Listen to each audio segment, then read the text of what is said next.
Aristotle wasn't making arguments for a creator God, so there's a difference between the two men, perhaps. Yeah. It's interesting to note that uh, this is seldom taught in philosophy, in academic philosophy in the university, that Aristotle had arguments for the divine.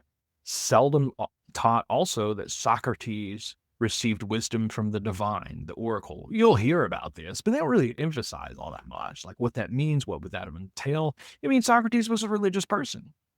Probably also the same for Plato, since he also endorsed this argument. Um, but it's wildly like, it seems prejudiced in my view, like that you would get an education in philosophy and these things not be revealed to you. For example, I can think of other examples like Anselm's ontological argument. You know, most people don't know this, while they may be familiar with the ontological argument, that it's from Anselm and his Prologion. They don't realize that it, unless they've read the darn thing and the prologue before it, they don't realize that it's a prayer, it's a devotion. And he was writing a prayer. Same thing with Augustine's Confessions. Same thing even with Descartes and his Meditations. Like that is written in a prayerful, devotional mode. And it's just fascinating to me that we kind of, in our secular world, in our secular mindset, where we just kind of, don't give me religion, nonsense, right? They will just kind of harvest the things from the Christian worldview. They'll be like, oh, we're okay with it. At least we can learn some things. We'll learn about Anselm's argument. But forget about that devotional stuff. That seems really irresponsible to me, because I don't think that you can really understand the one without the other. And it's really fascinating to me. Even Christians who know, like I said, about the ontological argument, unless they've read it, and even if they have, they skip that part. It's like, well, that's not the important part. Like, I wonder how that would change us as believers if we actually took seriously, not just trying to mine the rationalist arguments out of Anselm's ontological argument, for example, but if we like prayerfully worked through them. I wonder how that would change one's perspective. Yeah. Let's see.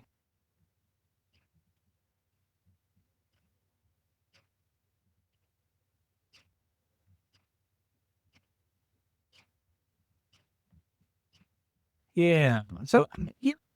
So FT Music says here, he's talking about the attributes of God. He says concepts of God follow an orderly evolution. The omni concepts, that is, the omniscience, omnipotence, omnipresence, even omnibenevolence, these are understood to be classical attributes of God, uh, in the sense of like philosophical, like there is what's known as the God of the philosophers, by the way. And this is probably what you get out of Aquinas and the five ways and all, all these other traditions that endorse these arguments. You get the God of the philosophers. He's not going to be very personal, not going to answer prayers. But you get this thing. Now, I'm not saying that's not the Christian God. I'm saying that you can't establish that it is the Christian God based just on these arguments. You need further argumentation.